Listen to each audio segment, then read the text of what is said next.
Salut à tous, bienvenue dans cette nouvelle vidéo. Dans cette vidéo, on va continuer de parler d'immobilier et on va parler des studios parce que c'est le premier investissement que j'ai réalisé. J'ai commencé par acheter 1, 2, 3, 4, 5, 6, 7 studios et puis ensuite j'ai revendu, j'en ai racheté d'autres et là je commence à acheter un petit peu plus grand, à acheter des plus grands appartements et à acheter une maison également.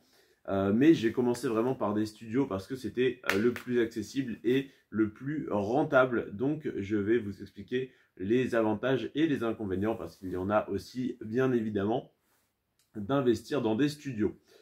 Premier grand avantage, premier point, c'est l'investissement initial qui est plus accessible. Pourquoi? Tout simplement les studios coûtent moins cher à l'achat que les grands biens. Alors pas forcément moins cher au mètre carré, mais en tout cas entre un appartement de 100 mètres carrés que tu vas payer 1000 euros du mètre, donc 100 000 euros, et un appartement de 40 mètres carrés que tu vas payer 1200, 1300 euros du mètre, et que tu vas donc payer 50, 55 000 euros, ça restera toujours plus facile d'acheter un studio à 50 000 euros qu'un grand appartement à 100 000. Donc, l'avantage, c'est que c'est idéal pour les investisseurs débutants ou avec un budget limité. Grand 2, qui va avec le grand 1, qui est donc c'est intéressant pour les débutants, c'est que le rendement locatif est souvent plus élevé. Pourquoi? Tout simplement parce que les loyers des studios au mètre carré sont généralement plus élevés.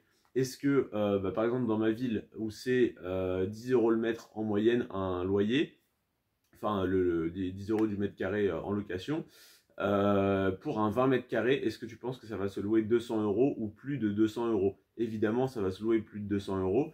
Et par exemple, un autre, comment dire, un appartement de 70 mètres carrés, est-ce que ça va se louer 700 euros ou pas? Eh bien, sur 70 mètres carrés, on est à peu près à 700 euros. Par contre, sur un appartement de 20 mètres carrés, on est quasiment à 500 euros hors charge. Donc, on est bien au-dessus des 10 euros du mètre carré. Donc ça peut être très intéressant pour les débutants qui font leurs premiers investissements et qui ont besoin d'une forte rentabilité pour retourner voir la banque et continuer d'emprunter.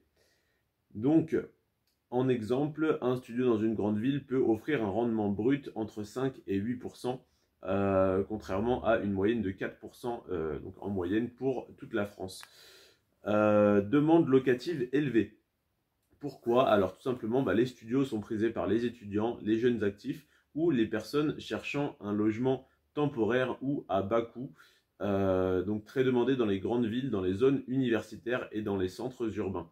Évidemment, si vous êtes à la campagne ou si vous êtes en banlieue, vous allez, enfin banlieue, en tout cas pas au centre d'une ville où c'est le plus cher, vous allez accepter de vous éloigner de la ville, que ce soit pour être donc en banlieue ou en campagne, pour avoir plus de surface pour le même prix ou pour moins cher ou pour pas beaucoup plus cher.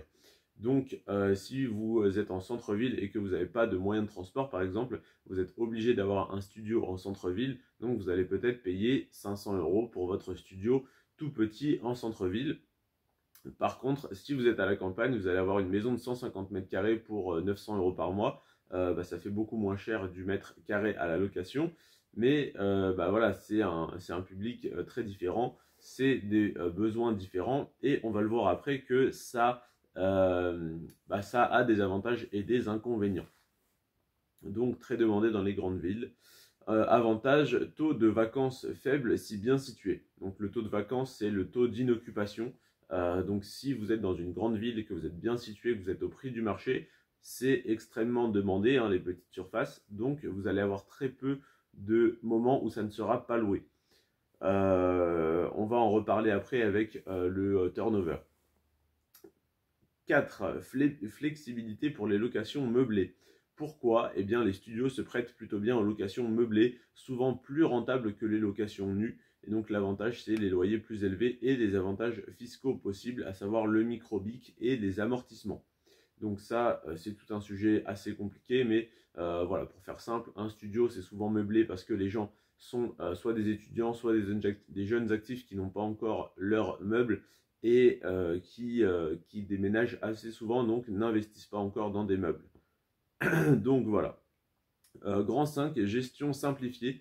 Et bien pourquoi? Tout simplement parce qu'un studio est plus facile à entretenir qu'un grand bien. Et donc il y a moins de réparations coûteuses, toitures, gros travaux, etc.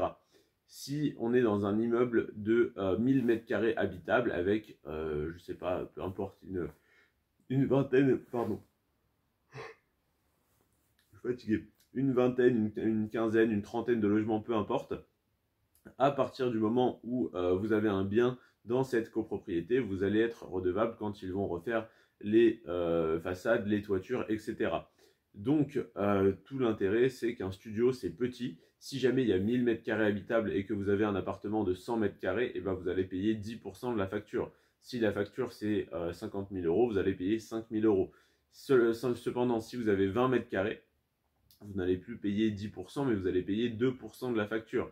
Donc sur 50 000, c'est plus 5 000, c'est 1000. Donc vous allez payer 1000 euros pour refaire tout le toit ou toutes les façades. Donc ça va être beaucoup plus facilement assumable.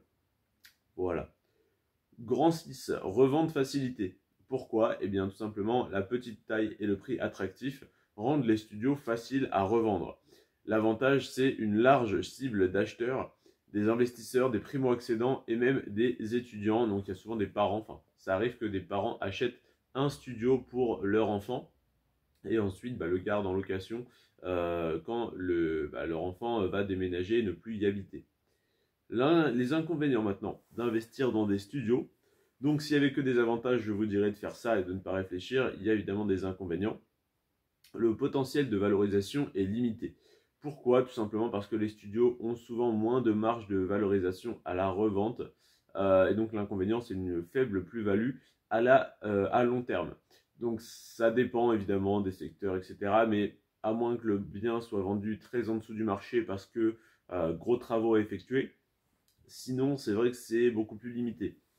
Acheter un studio dans une ville où c'est 1000 euros le mètre, acheter 1200, 1300 euros du mètre, le rénover et espérer le revendre 1500, 1600, 1700, c'est assez compliqué. Alors qu'acheter un grand bien à 700 euros du mètre parce que personne ne veut s'embêter à rénover et revendre à 1200, c'est beaucoup plus facilement envisageable. Et donc là, vous avez gagné 5 euros. Vous avez gagné 500 euros du mètre carré. Si vous avez un appartement de 100 mètres carrés, ça fait 50 000 euros. Donc c'est déjà beaucoup plus intéressant.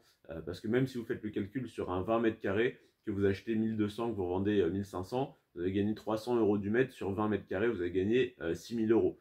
Entre 6000 et 50 000. Alors évidemment, ce n'est pas les mêmes travaux à faire. Enfin, ça peut être les mêmes travaux, mais pas sur la même superficie. Mais évidemment, c'est plus intéressant d'essayer de valoriser un grand bien. Voilà. Le grand 2, c'est pour moi le plus important à noter sur les studios, c'est le turnover locatif qui est élevé. Pourquoi? Eh bien tout simplement parce que les locataires, étudiants et jeunes actifs restent pour de courtes périodes. Donc les étudiants vont rester 1, 2, 3 ans. Les jeunes actifs vont rester pareil 6 mois, 1 an, 2 ans, 3 ans peut-être. Et encore 3 ans dans un studio, c'est pas idéal.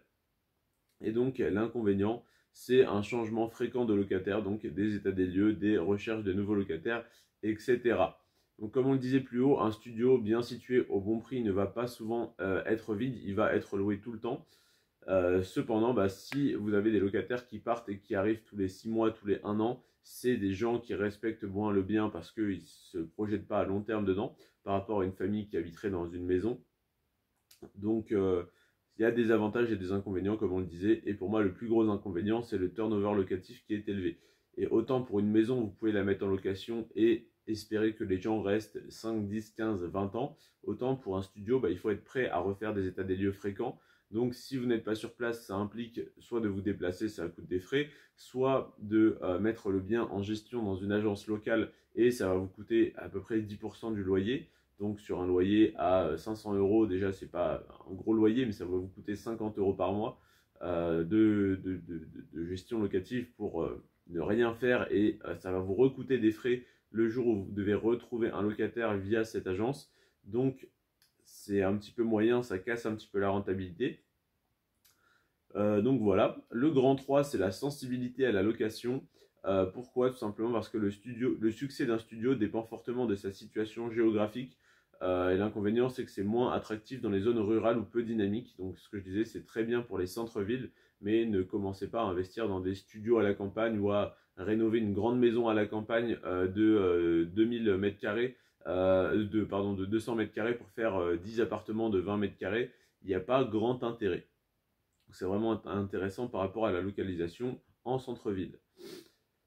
4. Risque de vacances locatives dans certains marchés. Donc en dehors des grandes villes, la demande pour des studios peut être plus faible, donc il y a un risque d'inoccupation ou de baisse des loyers, ou de finir par faire des logements sociaux à 300 € par mois, parce que vous n'arrivez pas à louer, donc il faut faire très attention à ça. 5. Limitation de la surface habitable. Pourquoi? Eh bien, les studios ne peuvent pas attirer des familles ou des locataires cherchant plus d'espace. Inconvénient, moins de polyvalence dans le profil des locataires. Bon, bah ça c'est évident. Et grand 6, fiscalité potentiellement défavorable. Les petits loyers peuvent entraîner un ratio frais-revenus élevé, surtout sans avantages fiscaux. Inconvénient, moins intéressant fiscalement dans certains cas. Donc ça, bah, ça dépend, parce que tout à l'heure on disait justement qu'il y avait des avantages, je ne sais plus à quel paragraphe, peu importe, des avantages niveau fiscaux, et il y a aussi des inconvénients, donc évidemment dans toutes les situations, il y a du plus et du moins. Donc après voilà, ça, excusez-moi, ça dépend vraiment de l'emplacement, du loyer que vous mettez et de la rentabilité que vous avez. Donc si vous achetez un studio pour faire du 3, 4, 5% de rentabilité, je n'y vois aucun intérêt. Si vous achetez un studio, c'est parce qu'il est vraiment pas cher, parce que vous pouvez le louer vraiment cher et que vous pouvez avoir au minimum 10% brut. À savoir que dans mes investissements, je recherche vraiment la crème de la crème et j'ai jamais eu moins de 20% brut de rentabilité et au minimum 18-17% net avant impôt, mais net, donc pas net net, mais disons qu'on est à 14-15% net net après impôt dans mon moins bon investissement, mais sinon j'en ai qui sont aux alentours des 35%, avec évidemment beaucoup de travaux. Donc les studios sont intéressants si et uniquement si vous avez une très forte rentabilité. Et donc le but, c'est d'avoir une forte rentabilité au début dans vos premiers investissements pour pouvoir retourner la banque et leur dire, regardez, la moyenne de rendement en France, c'est 4%, moi j'ai 14%, je suis un bon investisseur, reprêtez-moi de l'argent et faites-vous votre petit portefeuille et votre petit capital comme ça. Voilà, c'est tout pour moi. Je te remercie d'avoir regardé cette vidéo. N'hésite pas à me dire ce que tu en as pensé. Je m'excuse pour les bâillements, je suis épuisé en ce moment, je travaille énormément et j'essaie quand même de tenir le rythme de une vidéo par jour sur tout le mois de décembre. J'ai raté la journée du 13 décembre, je n'avais pas de vidéo de prête et je n'ai pas eu une minute à moi pour tourner. Donc là, j'essaye de me remettre à jour. Je te remercie, c'était Florian sur ce Prends soin de toi et de tes finances et à bientôt de l'autre côté de la frontière. Ciao.